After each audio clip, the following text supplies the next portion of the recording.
Halo semua, kita sering mendengar Muslim berkata bahwa Quran adalah wahyu yang diturunkan secara langsung oleh Allah kepada Nabi Muhammad, tetapi lewat malaikat Jibril yang ditemukan di Gua Hiro.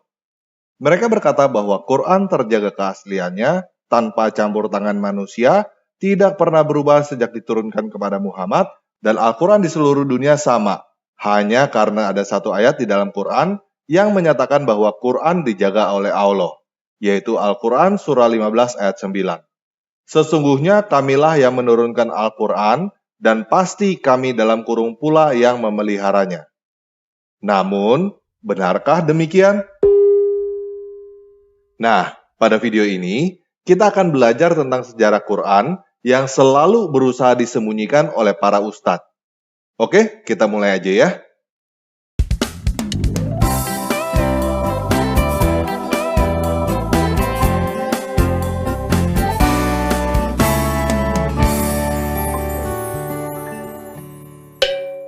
Nah, menurut tradisi, Muhammad mulai menerima wahyu pada tahun 610 sampai ketika dia meninggal pada tahun 632.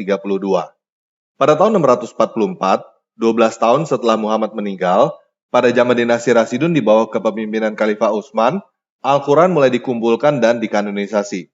Pengumpulan dan kanonisasi Quran oleh Utsman diperkirakan selesai pada tahun 650, 18 tahun setelah Muhammad meninggal. Setelah Al-Quran versi Utsman ini selesai dikanonisasi, dia memerintahkan untuk membakar semua materi Quran lainnya, baik berupa salinan lengkap maupun berupa potongan kecil. Dia juga memerintahkan untuk membuat salinan Al-Quran yang baru dikanonisasi itu dan disebarkan ke beberapa provinsi. Nah, tentunya, pertanyaan pertama yang timbul adalah, kenapa Al-Quran baru dikumpulkan setelah Muhammad meninggal? Kenapa bukan Muhammad yang mengkanonisasi Quran? Bukankah Nabi Muhammad yang dipercayakan Quran? Kenapa Allah tidak mengutus Jibril untuk berkata kepada Nabi terakhir, "Hei Nabi, ini ayat yang terakhir ya." Yang disebut Nabi terakhir itu Muhammad kan? Apakah Utsman adalah Nabi? Apakah Utsman pernah mendapatkan mandat dari Nabi untuk mengkanonisasi Quran? Siapa Utsman dan kawan-kawannya sehingga mereka yang menetapkan bahwa inilah Quran yang benar, yang lainnya bukan dan harus dibakar? Al-Quran versi Utsman ini sama persis gak dengan Quran yang diturunkan kepada Nabi Muhammad? Kalau para ustadz itu mau jujur, jawabannya adalah tidak. Itulah sebabnya disebut Al-Quran versi Utsman, bukan disebut Al-Quran versi Muhammad. Dan berdasarkan sumber-sumber hadis yang dipercaya oleh umat muslim, setidaknya ada 2 ayat yang hilang. Seharusnya ada di Quran, tetapi sudah tidak ada lagi di Quran yang dipegang oleh muslim sekarang ini. Yaitu ayat tentang hukum rajam dan ayat tentang menyusui pria dewasa. Kita bahkan tahu dari hadis bahwa ayat-ayat tersebut tidak ada di dalam Al-Quran karena hilang dimakan binatang. Jadi, berdasarkan hadis aja, sebenarnya kita sudah bisa menyimpulkan bahwa Al-Quran surah 15 ayat 9 tidak dapat dipercaya. Karena kenyataannya, Allah tidak mampu menjaga ayat Quran dari hilang dimakan binatang. Nah, Al-Quran versi Utsman inilah yang dipercaya sama persis dengan Al-Quran yang dipegang oleh Muslim zaman sekarang. Tetapi, kenyataannya juga tidak begitu. Al-Quran bahasa Arab yang digunakan di Indonesia saat ini disebut Al-Quran versi Hafs An-Nasim, yang dimodifikasi oleh komite profesor dari Universitas Al-Azhar Kairo pada tanggal 10 Juli 1924, bukan Al-Quran versi Utsman. Kenapa disebut Quran versi Hafs, bukan disebut Quran versi Utsman? Karena memang ada perubahan dari Quran versi Utsman ke Quran versi Hafs. Kalau tidak ada perubahan, tidak perlu ganti nama jadi Quran versi Hafs. Al-Quran versi Hafs ini adalah Al-Quran yang paling populer atau yang paling banyak digunakan di seluruh dunia. Bahkan, banyak muslim yang mengira bahwa Quran versi Hafs ini adalah satu-satunya versi Quran yang ada di seluruh dunia. Tetapi kenyataannya tidak begitu. Ada Al-Quran bahasa Arab versi Wars yang populer dari Maroko sampai Algeria. Ada Al-Quran bahasa Arab versi Kalun yang populer dari Libya sampai Tunisia. Ada Al-Quran bahasa Arab versi Al-Duri yang populer di Sudan. Dan masih banyak Al-Quran bahasa Arab versi lainnya. Semua Quran itu berbahasa Arab dan semuanya diklaim sebagai Quran yang asli, tidak berubah sejak diturunkan kepada Muhammad oleh masing-masing pembacanya. Teman-teman Muslim yang sudah tahu bahwa ada Al-Quran versi lain selain yang mereka pegang, biasanya masih tetap mengklaim bahwa Al-Quran tidak berubah sejak zaman Muhammad. Mereka berkata bahwa versi-versi lain itu hanya qiraat, hanya berbeda dialek, tidak berbeda makna, sudah begitu sejak zaman Muhammad. Mereka berkata begitu karena ada ditulis di dalam hadis bahwa Al-Quran diturunkan kepada Muhammad dalam 7 ahruf. Kebanyakan Muslim, terutama yang awam, menyangka bahwa 7 ahruf ini artinya adalah 7 dialek.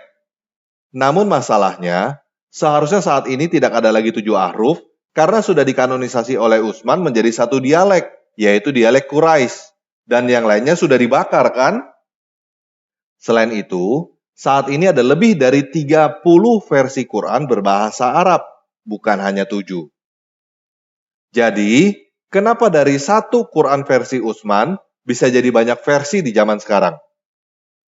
Coba teman-teman yang Muslim jawab. Kalau teman-teman mau menjawab dengan jawaban Al-Quran diturunkan dalam 7 dialek, coba sebutkan 7 dialek itu apa aja? Dialek Quraisy. Lalu, yang 6 lagi dialek apa aja? Nggak tahu kan?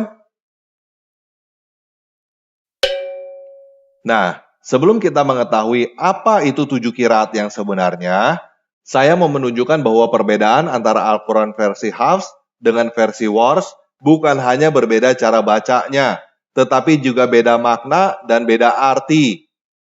Ini adalah tabel contoh beberapa perbedaan antara Quran versi Hafs dan Warsh. Saya tidak akan bacakan.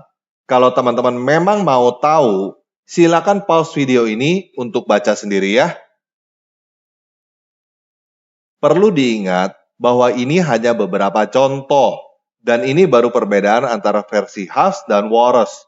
Belum perbedaan dengan versi Kalun, versi Al-Duri, dan versi-versi lainnya. Oke?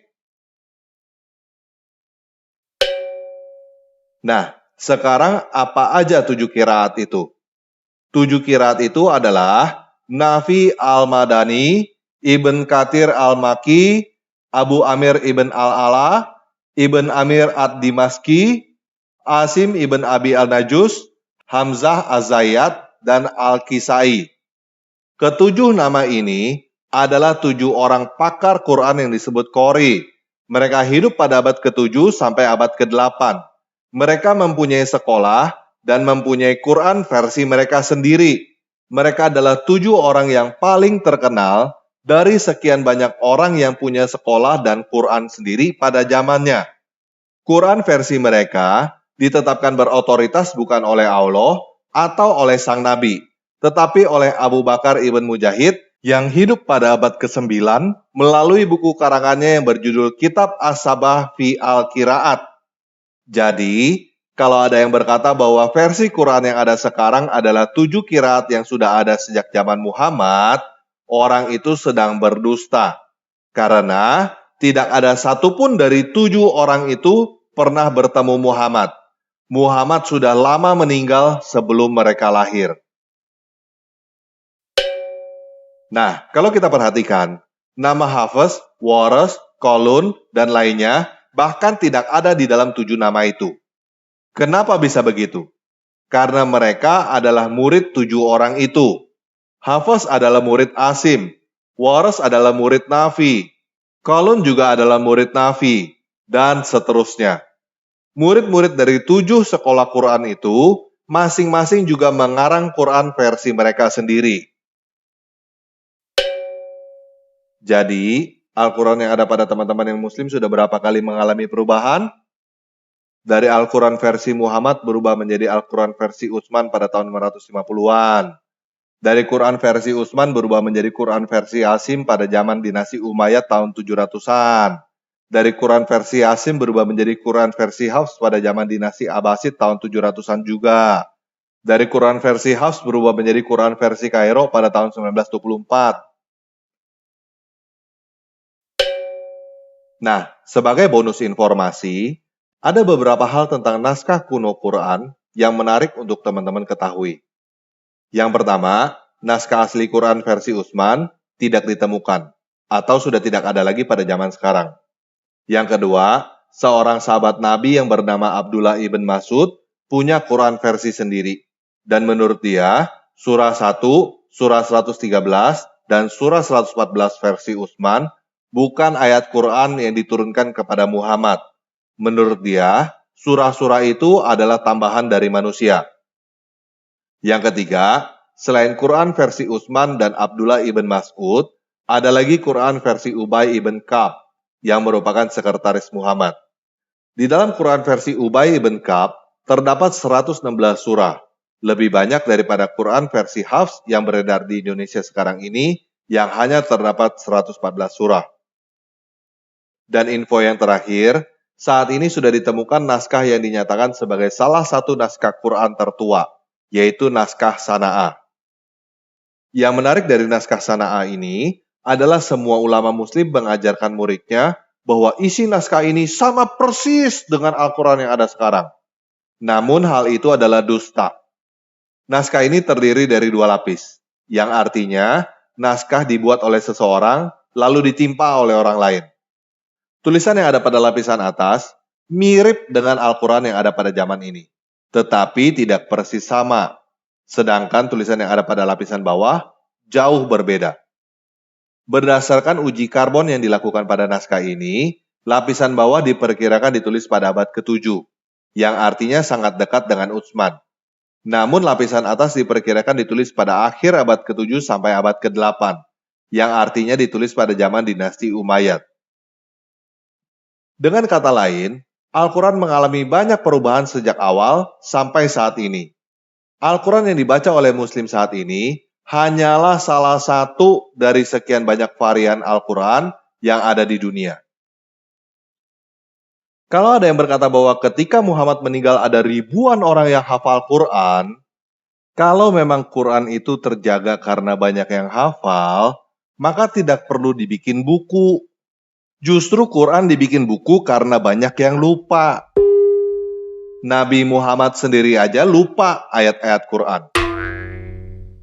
Nah, jadi kalau kamu masih mau percaya bahwa Quran adalah wahyu yang turun langsung gedebuk dari Allah tanpa campur tangan manusia, dijaga oleh Allah, tidak pernah berubah, dan sama di seluruh dunia, itu adalah pilihan kamu.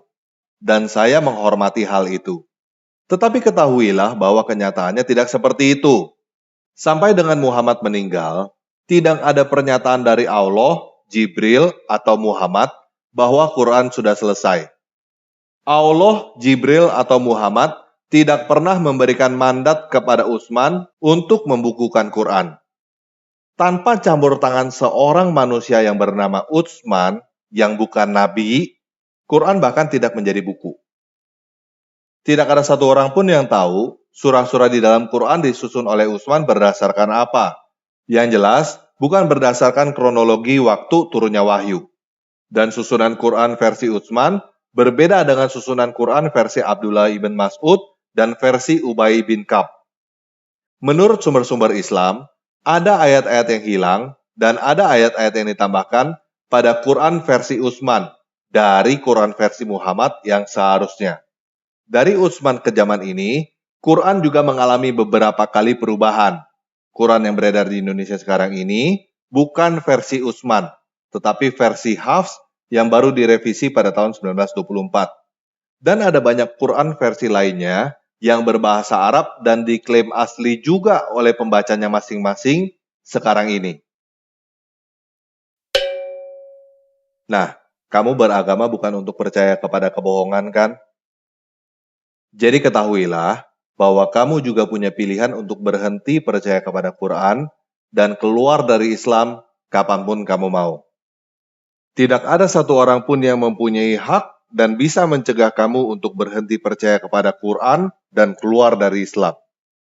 Oke, sekian video kali ini. Yesus Kristus penguasa saya mengasihi kamu.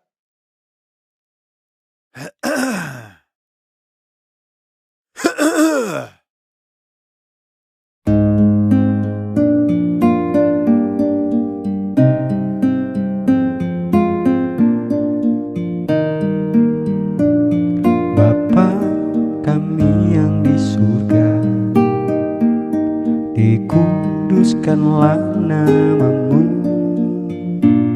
datanglah kerajaanmu, jadilah kehendakmu di bumi seperti di surga. Berikanlah hari ini makanan kami secukupnya, dan ampunilah kami ini seperti kami juga ampuni orang yang bersalah. Jauhkanlah kami dari pencobaan dan yang jahat, sebab Engkau yang mempunyai kerajaan, kuasa, dan kemuliaan untuk selamanya. Walaupun ku tak mengerti segala rencanamu, namun ku kan percaya rancangan